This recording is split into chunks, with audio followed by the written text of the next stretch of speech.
السلام علیکم ورحمۃ اللہ وبرکاتہ۔ آج ہم انشاءاللہ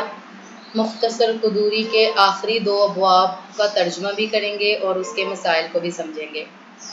تو ہم بلا تاخیر اپنے سبق کی طرف چلتے ہیں۔ بسم اللہ الرحمن الرحیم۔ باب ہے باب من یجوز دفع الزکاة الیہ ومن لا یجوز۔ یہ باب ہے کہ جس کو جائز ہے زکوٰۃ دینا اور اس کے بارے میں کہ جس کو دینا جائز نہیں ہے، یعنی کہ کن لوگوں کو زکوٰۃ دی جائے گی اور کن لوگوں کو زکوٰۃ نہیں دی جائے گی، یہ باب اس بیان میں آیا ہے۔ تو ابھی دیکھیں ترجمہ۔ قال اللہ تعالی، اللہ تعالیٰ نے فرمایا، انما الصدقات، بے شک جو صدقات ہیں، للفقراء، وہ فقراء کے لیے ہیں، والمساکین، اور مسکینوں کے لیے ہیں، والعاملین علیہا، اور جو اس پر کام کرتے ہیں، جو عامل ہیں ان کے لیے ہے، والمؤلفۃ القلوب، اور مؤلفۃ القلوب کے لیے ہیں۔ مؤلفۃ القلوب کیا ہے وہ انشاءاللہ میں ابھی بتاتی ہوں۔ وفی الرقابی، اور گردن آزاد کروانے والے جو غلام ہیں ان کے لیے، والغارمین، اور قرض خواہوں کے لیے، وفی سبیل اللہ، اور جو اللہ کے رستے میں ہیں، وابن السبیل، اور جو مسافر ہے۔ وابن السبیل یعنی راستے کا بیٹا، مراد اس سے مسافر۔ فریضۃ من اللہ، یہ اللہ کی طرف سے مقرر شدہ حصے ہیں۔ واللہ علیم حکیم، اور اللہ جاننے والا ہے، اللہ حکمت والا ہے۔ فَهَذِهِ ثَمَانِيَةُ أَصْنَافٍ، اور یہ تقریباً جو ہے نا 8 حصے ہو گئے۔ یہ جو اللہ تعالیٰ نے یہاں پر بتائے ہیں، یہ جو حصے ہیں یہ 8 قسم کے اوپر مشتمل ہیں۔ اب بات یہاں پر یہ ہے کہ اللہ تعالیٰ نے اس آیت مبارکہ کے اندر مصارف زکوٰۃ کے جن کو زکوٰۃ دی جائے گی ان کے بارے میں بتایا۔ نمبر 1 جو یہاں پر اللہ رب العزت نے بتایا ہے کہ وہ کون سے لوگ ہیں کہ جن کو جو ہے نا آپ زکوٰۃ دے سکتے ہیں۔ سب سے پہلے جو زکوٰۃ دی جائے گی وہ فقراء کو دی جائے گی، اس کے بعد مسکین کو، پھر اس کے بعد عاملین، اور پھر مؤلفۃ القلوب، اور اسی طرح جو گردن والے ہیں یعنی غلام، اور قرض خواہ، وفی سبیل اللہ، اور جو اللہ کے راستے میں ہیں یعنی طلباء، وابن السبیل، اور اسی طریقے سے مسافر۔ یہ تقریباً 8 ہو گئے۔ تو ساری باتیں تو سمجھ میں آ گئی ہیں، لیکن مؤلفۃ القلوب جو ہیں یہ وہ لوگ تھے جن کو نبی کریم صلی اللہ علیہ وسلم ابتداء اسلام میں اس لیے زکوٰۃ کے مال میں سے کچھ رقم دیا کرتے تھے تاکہ ان کو پتہ چلے کہ اسلام ایک کتنا اچھا دین ہے کہ یہ غریبوں کی مدد کرتا ہے، تو ان کی دلجوئی کے لیے آپ علیہ الصلوۃ والسلام ان کو دیتے تھے۔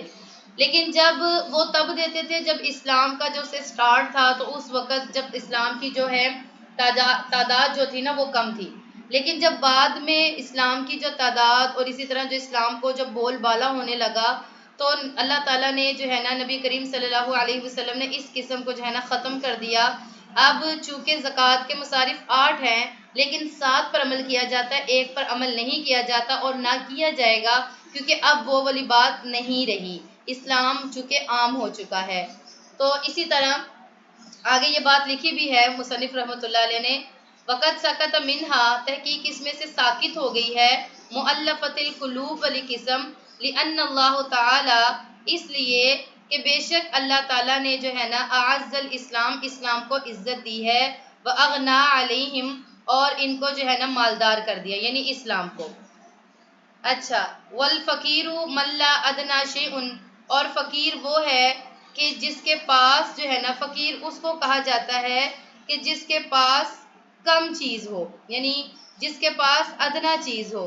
تو یہاں پر یہ بتایا گیا ہے فقیر وہ شخص ہوتا ہے جس کے پاس کچھ مال ہو، والمسکین، اور مسکین اسے کہا جاتا ہے جس کے پاس کچھ بھی نہ ہو،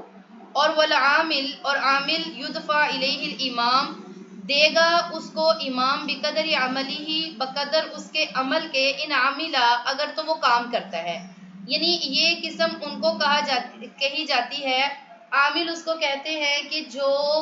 یوں سمجھ لیں کہ جو زکوٰۃ کا جو کام کرتا ہے نا، جس کو کہتے ہیں کہ ورکر، جو زکوٰۃ کا جو نصاب ہے لوگوں سے لے کر آتا ہے، اس کی جو تنخواہ ہوگی، اس کی جو سیلری ہوگی، وہ بھی امام جو ہے نا بیت المال میں سے دے گا، تو اس لیے اس کو زکوٰۃ کے پیسوں میں سے سیلری دی جائے گی، کیونکہ یہ اس پر کام کر رہا ہے، اور عامل اس کو امام صاحب دیں گے بقدر اس کے عمل کے۔ وفر رقابی،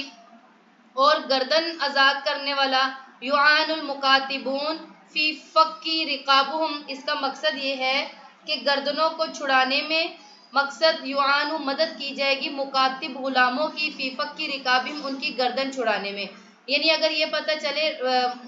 یہ جو مکاتب ہوتا ہے نا، وہ ہوتا ہے جس کو آقا نے یہ کہا ہو کہ تم مجھے اتنے پیسے دے دو تو تمہیں میں آزاد کر دوں گا، اور اس نے آدھے پیسے آقا کو دے دیے ہوں اور آدھے ابھی نہ دیے ہوں، تو ایسے غلام کی مدد کر دینا زکوٰۃ کے مال میں سے، یہ بھی ٹھیک ہے۔ والغارم، اور غارم کسے کہتے ہیں؟ غارم میں نے ابھی آپ کو بتایا جو قرض خواہ ہوتا ہے، من لزمہ دین، جس کے اوپر کچھ قرض لازم ہو، یعنی جو قرض خواہ ہے، جس کا بہت زیادہ قرض ہے، وہ بیچارہ اپنا قرض ادا نہیں کر پا رہا، اگر زکوٰۃ کے پیسوں میں سے اس کی ہیلپ کر دی جائے گی تو یہ بھی جائز ہے۔ وفی سبیل اللہ، اور جو اللہ کے راستے میں ہو، یعنی جو اللہ کی راہ میں ہو، منقطعۃ الغذاء، یعنی وہ مجاہد جو مال سے منقطع ہو، اپنے شہر میں تو وہ بڑا امیر ہوگا، لیکن چونکہ وہ اللہ کے راستے میں ہے اور وہ جو ہے غزوے میں مال نہیں ہے اس کے پاس، تو اس کو بھی زکوٰۃ کے مال میں سے پیسے دے سکتے ہیں۔ وابن السبیل، اور راہگزر یعنی مسافر، من کان لہ مال، جس کا ہو مال، فی وطن ہی، اس کے وطن میں، یعنی مسافر، اب ایسا نہیں کہیں گے کہ جو مسافر بھائی امیر ہے ہم ان کو نہیں دیں گے، اس میں اللہ تعالیٰ نے یہ کوئی امیری غریبی کی قید نہیں لگائی، بلکہ اس میں ہر مسافر جس کا بے شک اپنے وطن میں بہت سارا مال ہے، لیکن جب وہ کسی دوسری جگہ پر گیا تو اس کے پاس کچھ بھی نہیں تھا، تو ہم ایسے مسافر کو زکوٰۃ کے مال میں سے اس کی مدد کر سکتے ہیں۔ تو وابن السبیل، اور مسافر، من کان لہ مالن، کہ جس کا مال ہو، فی وطن ہی، اس کے وطن میں، وہ فی مکان آخر، اور وہ دوسری جگہ میں ہو، لا شیء لہ فیہ، اور اس کے پاس کچھ بھی نہ ہو، فہذہ جہات الزکوٰۃ، تو بے شک یہ جو ساری جو ہے نا یہ زکوٰۃ کی جہات میں سے ہے، تو یہ سارے جو ہے نا مصارف زکوٰۃ ہیں، زکوٰۃ کی جہاد کا مطلب مصارف زکوٰۃ ہیں۔ وللمالک، اور جو مالک ہے، ان یدفع، کہ دے گا، الی کل واحد منہم، ان میں سے ہر ایک کو، ولہ ان یقتصر علی نصف واحد، یا پھر مالک یہ بھی کر سکتا ہے کہ ایک قسم کے لوگوں کو ہی وہ دے دے، یعنی ایک قسم کے لوگوں کو بھی دے سکتا ہے۔ ولا یجوز ان تدفع الزکوٰۃ الی ذمی، اب یہاں پر یہ بتایا جا رہا ہے کہ زکوٰۃ کا مال آپ کہاں جو ہے نا وہ نہیں لگا سکتے، یعنی کہاں نہیں، کس کو نہیں دے سکتے، کہاں نہیں لگا سکتے، تو ان میں سے جو سب سے پہلا ہے، ولا یجوز، جائز نہیں ہے، ان تدفع الزکوٰۃ، زکوٰۃ کا مال دینا، الی الذمی، ذمی کی طرف، ذمی کو جو ہے نا وہ زکوٰۃ کا مال نہیں دیا جائے گا۔ اب جی ذمی کسے کہتے ہیں؟ ذمی کہتے ہیں اس شخص کو جو کہ غیر مسلم ہو اور اسلام کی کنٹری کے اندر وہ ٹیکس دے کر رہ رہا ہو، یعنی ہماری اس کنٹری کے اندر جو بھی ہمارے قانون ہیں اس کے اوپر لاگو ہوں گے، تو یہ اس کو ذمی کہا جاتا ہے۔ تو ذمی جو ہوتا ہے نا وہ کافر، مشرک، حربی، کچھ بھی ہوتا ہے، اس کو زکوٰۃ کا مال دینا جائز نہیں ہے۔ اس کے بارے میں علماء کا اختلاف بھی ہے۔ جمہور فقہا حضرات یہ فرماتے ہیں، سب کا مذہب یہی ہے کہ اس کو نہیں دی جائے گی، اور امام ظفر کے نزدیک ذمیوں کو بھی زکوٰۃ دی جا سکتی ہے، لیکن جو فتویٰ ہے نا وہ جمہور حضرات کے قول پر ہے کہ غیر مسلموں کو زکوٰۃ نہیں دیں گے، ہاں ان کو جو ہے نا نفل صدقہ دے سکتے ہیں، زکوٰۃ نہیں دے سکتے لیکن ان کو نفل صدقہ دے سکتے ہیں۔ اسی طرح ولا یبنى بہا مسجد، اور نہیں بنائیں گے زکوٰۃ کے مال میں سے مسجد، زکوٰۃ کے مال میں سے جو ہے نا وہ مسجد جو ہے نا وہ نہیں بنا سکتے۔ اسی طرح ولا یکفن بہا میت، اور نہ ہی کسی میت کے کفن کا جو معاملہ ہے نا وہ زکوٰۃ کے مال میں سے کر سکتے ہیں، ٹھیک ہے۔ زکوٰۃ کی رقم جو ہوتی ہے نا اسے مسجد کی تعمیر میں خرچ کرنا اور زکوٰۃ کی رقم سے میت کی تجہیز اور تکفین کرنا یہ جائز نہیں ہے، کیونکہ ادائے زکوٰۃ کے لیے بلا عوض اور بلا خدمت فقیر کو مالک بنا دینا یہ شرط ہوتا ہے، اور یہ جہاں یہاں پر یہ جو باتیں بتائی جا رہی ہیں ان میں یہ نہیں ہے، بوقت ضرورت یہ صورت تو ہو سکتی ہے کہ میت کا ولی اگر زکوٰۃ کا مستحق ہے تو اس کو زکوٰۃ کے اندر سے نا اس کی رقم دے سکتے ہیں، لیکن وہ اس سے تجہیز اور تکفین کر لے، لیکن میت کو اگر کوئی دے تو وہ ٹھیک نہیں ہے، تو بہرحال مقصد یہاں پر یہ ہے کہ مسجد میں بھی نہیں زکوٰۃ کا مال لگا سکتے اور میت کے کفن میں بھی نہیں لگا سکتے. ولا یشترا بها رقبۃ تعتق اور نہیں خریدا جائے گا زکوٰۃ کے مال میں سے کسی گردن کو تعتق کے اس کو آزاد کر دے. مقصد کسی غلام کو خرید کر اس کو آزاد کرنا زکوٰۃ کے مال میں سے یہ جائز نہیں ہے. اس لیے جائز نہیں ہے کیونکہ زکوٰۃ کا جو رکن ہے نا وہ مالک بنانا ہے اور غلام کو تو مالک کیسے بنا سکتے ہیں. ٹھیک ہے، تو اس وجہ سے جو ہے نا غلام کو آزاد کرنے کی نیت سے زکوٰۃ کا مال میں سے دینا تو یہ جائز نہیں. ولا تدفع الی غنی اور نہ ہی دیا جائے گا مالدار کو. مالدار کو بھی زکوٰۃ دینا جائز نہیں ہے. وجہ یہی ہے کہ لہٰذا جو شخص صاحب نصاب ہوگا وہ اس کے نزدیک یعنی غنی ہے اور اس کو زکوٰۃ نہیں دی جائے گی. یہ ایسے یعنی کہ یہ یہاں پر جو ہے نا صدقات بتائے جا رہے ہیں جو نہیں دینے. جیسے یہاں پر جو بات ہو رہی ہے زکوٰۃ جو ہے نا واجب مال میں سے ہے تو اس کو نہیں دیں گے. ولا يدفع المزکی زکاتہ الی ابی اور نہ ہی دے گا زکوٰۃ دینے والا اپنی زکوٰۃ اپنے باپ کو وجدی اور اپنے دادا کو الا و ان اعلیٰ اگرچہ یہ اوپر تک ہو یعنی دادے کا دادا اسی طرح دادے کا اپنا دادا تو اس کو اوپر تک لے جائیں تو وہ بھی جائز نہیں ہے. ولا الا ولدی اور نہ اپنی والدہ کو ٹھیک ہے ولدی والدی اور اپنی والدہ کے بچوں کو اگرچہ یہ نیچے تک آ جائیں. ولا الا امی ہی نہ اپنی ماں کو وجداتی ہی نہ اپنی دادیوں کو و ان علت اگرچہ یہ اوپر تک ہو جائے. ولا الا امراتی نہ اپنی بیوی کو دے گا. ولا تدفع المرأت نہ دے گا کوئی عورت کو الا نہیں دے گی کوئی عورت زکوٰۃ اپنے شوہر کو امام صاحب کے نزدیک یعنی امام ابو حنیفہ کے نزدیک. وقال اور صاحبین کہتے ہیں تدفع الیہ کہ ان کو دے دیں گے. ولا یدفع الی مکاتب اور نہیں دیا جائے گا مکاتب مال میں سے بھی. اچھا پہلے یہ بات سمجھ لیں کہ زکوٰۃ جو ہے نا وہ کوئی جو ہے زکوٰۃ نہیں دے گا. زکوٰۃ دینے والا اپنی زکوٰۃ جو ہے نا اپنے باپ کو دادا کو اسی طرح بیٹے کو پوتے کو اور اسی طرح ماں کو نانی کو ان کو نہیں دے گا کیونکہ حنفیہ کے نزدیک امام ابو حنیفہ کے نزدیک حکم یہ ہے کہ جن رشتوں کے ساتھ جو ہے نا پیدائش کا تعلق ہوا کرتا ہے نا انہیں زکوٰۃ نہیں دی جا سکتی.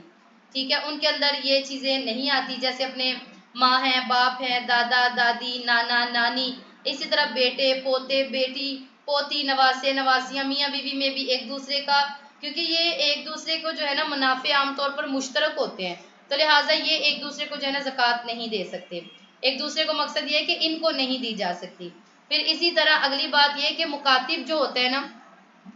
کہ ولا یدفع الی مکاتب اور نہیں دی جائے گی مکاتب کو. ابھی پہلے میں نے بتا دیا کیونکہ غلام جو ہوتا ہے نا زکوٰۃ کا ایک رکن یہ ہے کہ جب آپ کسی کو زکوٰۃ دیتے ہو آپ اس کو اس کا مالک بنا دیتے ہو. وہ پھر اپنے طریقے سے خرچ کرتا ہے اور پھر آپ کو اس کے اوپر کچھ بھی نہیں رہتا. تو مکاتب تو خود غلام ہے اس کو کیسے مالک بنا سکتے ہیں. تو نہیں زکوٰۃ دی جائے گی مکاتب کو. ولا مملوکۃ نہ کوئی مملوک کو ولا مملوک غنی اور نہ کسی ایسے مملوک کو جو کہ مالدار ہو.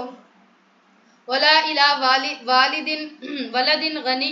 وان کان صغیرا اور اسی طرح نہیں دیں گے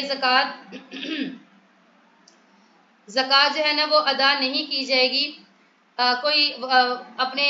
مالدار بچے کو چاہے وہ چھوٹا کیوں نہ ہو. ولا تدفع اور نہیں زکوٰۃ دیں گے الی بنی ہاشم بنو ہاشم کو. بنو ہاشم یعنی کہ جو نبی کریم صلی اللہ علیہ وسلم کے خاندان والے ہیں ان کو بنو ہاشم کو بھی زکوٰۃ نہیں دیں گے. وہم آل علی حضرت علی رضی اللہ تعالیٰ عنہ کی آل کو بھی زکوٰۃ نہیں دیں گے. آل عباس کی بھی آل جعفر آل عقیل آل حارث بن عبد المطلب و موالیہم اور اسی طرح ان کے غلاموں کو بھی آپ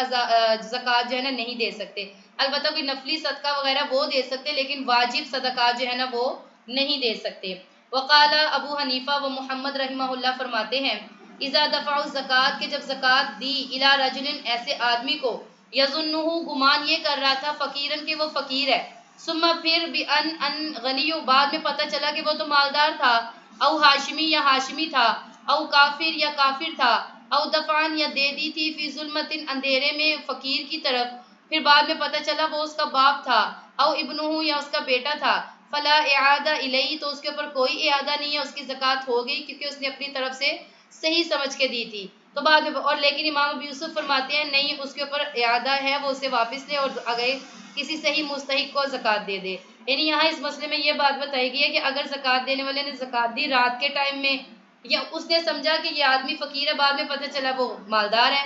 یا ہاشمی تھا بعد میں پتہ چلا کہ وہ کوئی اور تھا یعنی اپنے آپ کو کوئی اور سمجھ رہا تھا بعد میں پتہ چلا وہ ہاشمی ہے اسی طرح کافر کو مسلمان سمجھ کے دے دی، یا اندھیرے کے اندر اپنے باپ اور بیٹے کو زکوٰۃ دے دی، تو امام ابو حنیفہ اور امام محمد فرماتے ہیں زکوٰۃ ہو جائے گی، کوئی مسئلہ نہیں ہے، لیکن امام یوسف فرماتے ہیں نہیں، زکوٰۃ ادا کرے گا دوبارہ۔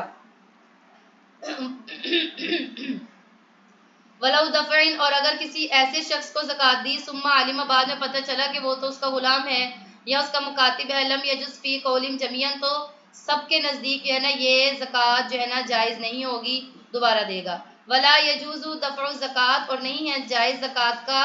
دینا، الا اس کو من یملک نصابا، جو مالک ہوتا ہے کسی مال میں سے کسی بھی چیز کے نصاب کا مالک ہوگا، اس کو زکوٰۃ دینا جائز نہیں ہے۔ وَيَجُوزُ دَفْعُهَا، اور اسی طرح جائز ہے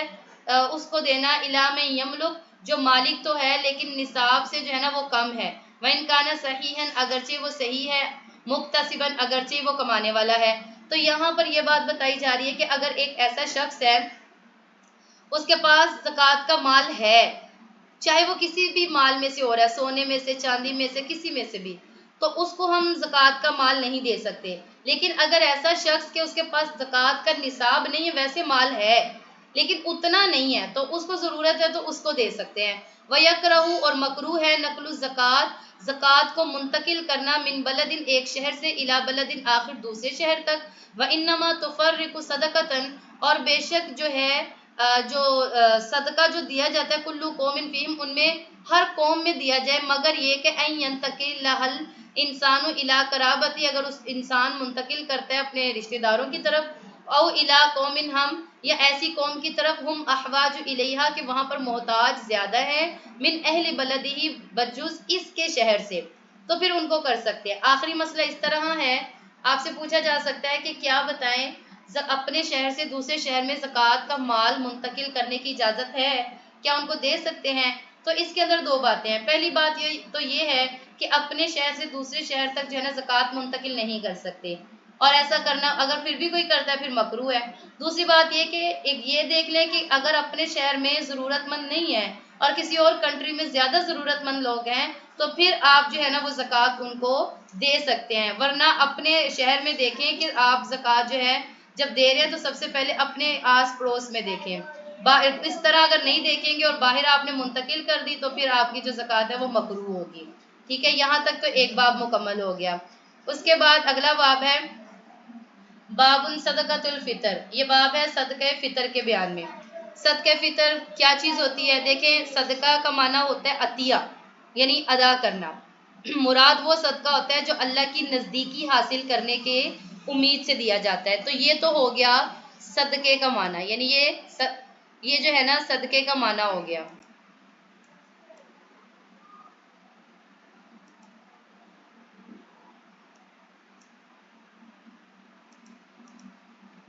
یہ صدقے کا معنی ہو گیا۔ ابھی ہم پڑھیں گے فطر کا معنی۔ فطر کا کیا معنی ہے؟ تو دیکھیں، ابھی میں نے بتایا صدقے کا معنی، صدقے سے مراد وہ صدقہ ہوتا ہے جو اللہ کی نزدیکی حاصل کرنے کی امید سے دیا جاتا ہے۔ اور فطر کا مطلب ہوتا ہے بمعنی نفس، یعنی اپنی، جیسے ہم فطرت قرآن پاک میں بھی پڑھتے ہیں، تو فطر کا مطلب ہوتا ہے نفس، کیونکہ یہ صدقہ ہر نفس اپنی جانب سے دیتا ہے۔ صدقے فطر کی تعریف یہ ہے کہ اتنا مالدار مسلمان جس پر زکوٰۃ واجب ہوتی ہے، یا زکوٰۃ تو واجب نہیں ہوتی لیکن رہائشی مکان ہے، ضروری اسباب آلات ہیں، اوزار کے علاوہ اتنی قیمت کا زائد مال اسباب ہے کہ جتنی قیمت پر زکوٰۃ واجب ہوتی ہے، تو اس پر عید الفطر کے دن صدقہ واجب ہوتا ہے، چاہے اس کے مال پر سال گزرا ہو نہ گزرا ہو، یہ شرط نہیں ہے۔ صدقہ فطر کی مشروعیت کہ یہ کب مشروع ہوا تھا؟ سن 2 ہجری، عید سے 2 دن پہلے نبی کریم صلی اللہ علیہ وسلم نے عید سے 2 دن پہلے لوگوں کو خطبہ دیا جس میں صدقۃ الفطر کی تعلیم دی تھی۔ یہ تو ہوگی صدقہ فطر کی لغوی، اصطلاحی اور مشروعیت۔ اب چلتے ہیں اس کی عبارت کی طرف، اور صاف عبارت کے اندر ہی سارا ترجمے سے ہی باتیں سمجھ ہیں۔ صدقۃ الفطر، یہ باب ہے صدقہ فطر میں۔ صدقۃ الفطر، اچھا صدقۃ الفطر واجب کس کے اوپر ہوتا ہے؟ عبارت کے اندر ہی سب جواب لکھے ہوئے ہیں۔ صدقۃ الفطری، صدقہ فطر، واجبۃ، واجب ہے، علی الحر المسلم، آزاد مسلمان پر، اس سے غلام نکل گیا۔ اگر یعنی صدقہ فطر کے واجب ہونے کی جو شرائط ہے وہ یہ ہے کہ مسلمان ہو اور آزاد ہو، اس کا نہ مالکن، جبکہ وہ مالک ہو، لمقدار نصاب، نصاب کے بقدر مال کے، فاضلاً جو کہ زیادہ ہو، عن مسکنہ اس کی رہائش سے، وثیابہ اس کے کپڑوں سے، واساسہ اس کے گھر کے سامان سے، وفرسہ اس کے گھوڑے سے، وسلاحہ اور اس کے ہتھیار سے،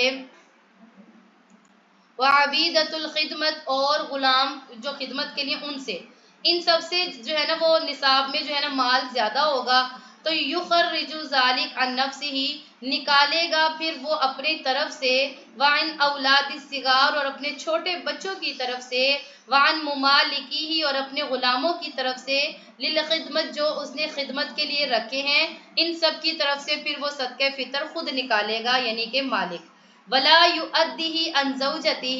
اور نہیں ادا کرے گا اپنی بیوی کی طرف سے، یعنی اپنی بیوی کی طرف سے ادا نہیں کرے گا۔ کیوں نہیں کرے گا؟ اس لیے کہ بیوی دیکھے نا، بیوی جو ہوتی ہے وہ اپنی طرف سے ایک تو یہ بات ہوتی ہے کہ وہ خرچ وغیرہ لے رہی ہوتی ہے، اس لیے اتنی چیز جو ہوتی ہے نا اس کو اپنے اوپر لازم ہوتی ہے۔ وعن اولادہ الکبار اور اپنی بڑی اولاد کی طرف سے بھی نہیں کرے گا، اور وہ ان کانوا فی عیالہ اگرچہ ہی وہ اس کا عیال یعنی اس کی ذمہ داری ہی اس میں کیوں نہ ہو تب بھی ان کی طرف سے نہیں نکالے گا۔ ولا یخرج عن مکاتبہ اور نہیں نکالے گا اپنے مکاتب غلاموں کی طرف سے، ولا عن ممالکہ لتجارت اور نہ ان غلاموں کی طرف سے جو تجارت کے لیے رکھے ہیں، ولا عبد بین الشریکین اور ایسا غلام جو دو لوگوں کے درمیان شریک ہے تو اس میں ان میں سے کسی ایک کے اوپر بھی جو ہے نا اس کے لیے صدقہ فطر نہیں ہے۔ وَيُؤَدِّ الْمَوْلَى اور مولا ادا کرے گا، مسلم الفطرۃ عن عبد الکافر مسلمان مولا ادا کرے گا صدقہ فطر اپنے کافر غلام کی طرف سے۔ تو یہاں پر جو ہے نا یہ بات بتائی گئی کہ مسلمان مالک جو ہے نا اگر کافر غلام کا مالک ہے تو اس پر اس کافر غلام کا صدقۃ الفطر واجب ہے، کیونکہ مسلمان آقا کو کافر غلام پر ولایت کاملہ حاصل ہوتی ہے، تو اس لیے اس کے سب مکمل جو خرچ ہوتا ہے وہ یہ برداشت کرتا ہے تو پھر یہی دے گا۔ والفطرۃ اب صدقہ فطر دینا کتنا ہے؟ تو جو فطر ہے نا نصف صاع من بر گندم میں سے نصف سا دے گا، او صاع من تمر یا کھجور میں سے ایک سا دے گا، یا کشمش میں سے، او شعیر اور یا جو میں سے، یعنی اب گندم میں سے آدھا سا اور کھجور، کشمش اور جو ان میں سے ایک پورا سا دے گا۔ اب سا کیا ہوتا ہے؟ یعنی یہ 8 رتل کا ہوتا ہے، تو بہرحال اس کے بارے میں یہ کہ ہر زمانے کے ہر سال کے اعتبار سے جو ہوتا ہے نا اس کا وہ دوبارہ یعنی یہ لگتا ہے اس کا مال جو ہے نا وہ بدلتا رہتا ہے تو وہ مل جاتا ہے۔ تو اسی طرح والساع عند ابی حنیفہ و محمد اور امام ابو حنیفہ اور امام محمد کے نزدیک سا، اب یہ ہے کہ سا کیا ہوتا ہے؟ سا کے بارے میں بتا رہے ہیں کہ امام ابو حنیفہ اور امام محمد کے نزدیک جو سا ہوتا ہے نا وہ 8 رتل کا ہوتا ہے جو کہ عراقی ہوتا ہے۔ یہ رتل ایک پیمانہ ہے، وزن ہے ناپنے تولنے والا عراق کا، اس کو کہتے ہیں 8 رتل کا ہوتا ہے۔ اور امام ابو یوسف رحمۃ اللہ علیہ فرماتے ہیں خمسۃ ارطال یہ 5 رتل کا یعنی 5 رتل وثلث رتل اور تہائی رتل، یعنی امام ابو حنیفہ امام یوسف کے نزدیک 5 رتل اور تہائی رتل کا یہ معتبر ایک نصاب ہوتا ہے۔ ووجوب الفطرت اور جو صدقہ فطر ہے وہ واجب ہو جاتا ہے، یہ کب واجب ہوتا ہے، کب دیں گے؟ یتعلق یہ معلق ہو جاتا ہے بطلوع الفجر ثانی فجر ثانی کے طلوع ہونے سے، من یوم الفطر عید الفطر والے دن جب فجر ثانی طلوع ہوتی ہے تو یہ متعلق ہو جاتا ہے۔ فمن ماتا اور جو اس سے پہلے مر گیا تو اس کے اوپر صدقہ فطر نہیں ہے، کیونکہ یہ متعلق کب ہوتا ہے جب آپ کی فجر ثانی ہوتی ہے، یعنی جیسے آپ یوں سمجھ رہے کہ عید الفطر کی جو چاند رات کا دن ہوتا ہے نا اس کی صبح فجر کے بعد جو ہے نا یہ شروع ہو جاتا ہے آپ کا ٹائم صدقہ فطر دینے کا، لیکن جو اس سے پہلے مر گیا یعنی جیسے تہجد میں یا 1 2 3 بجے مر گیا رات کو تو اس کے اوپر صدقہ فطر نہیں تھا کیونکہ اس کا تو ابھی ٹائم ہی شروع نہیں ہوا۔ ومن اسلم اور جو اسلام لایا، ومن ولدا او ولدا یا جو پیدا ہوا بعد طلوع الفجر طلوع فجر کے بعد، تو لم تجب فطرت اس کے اوپر بھی جو ہے نا صدقہ فطر واجب نہیں ہے۔ ویستحب للناس اور مستحب ہے لوگوں کے لیے ان یخرج الفطرت کے وہ صدقہ فطر کو نکالیں عید الفطر سے عید الفطر والے دن، قبل الخروج الی المصلی عیدگاہ کی نماز کی طرف جانے سے پہلے، عیدگاہ کی طرف جانے سے پہلے جو ہے نا وہ یہ مال جو ہے نا اپنا نکال دیں گے۔ وَإِن قَدَّمُوهَا اور اگر کسی نے رمضان میں کسی کو دے دیا صدقہ فطر، یعنی اگر اس نے مقدم کر دیا قبل یوم الفطر عید الفطر کے دن سے پہلے، جازا تو یہ بھی بات جائز ہے، یعنی یوں سمجھ رہے کہ اگر کوئی صدقہ فطر کا مال ہے اور وہ رمضان میں ہی دے دیتا ہے، ابھی عید کا دن تو آیا ہی نہیں تھا تو کسی نے مقدم کر دیا، کسی کو ضرورت میں دیکھا تو اس نے سوچا کہ وہ جو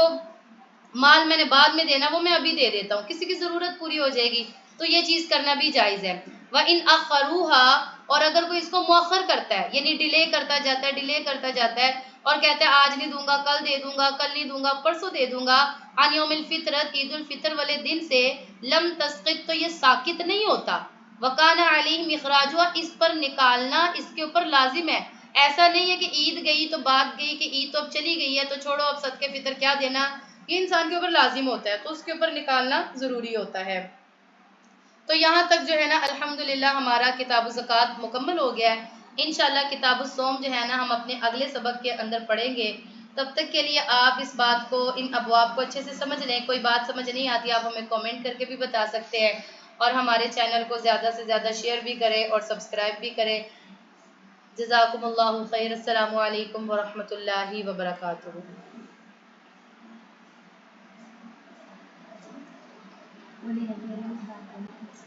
اس سے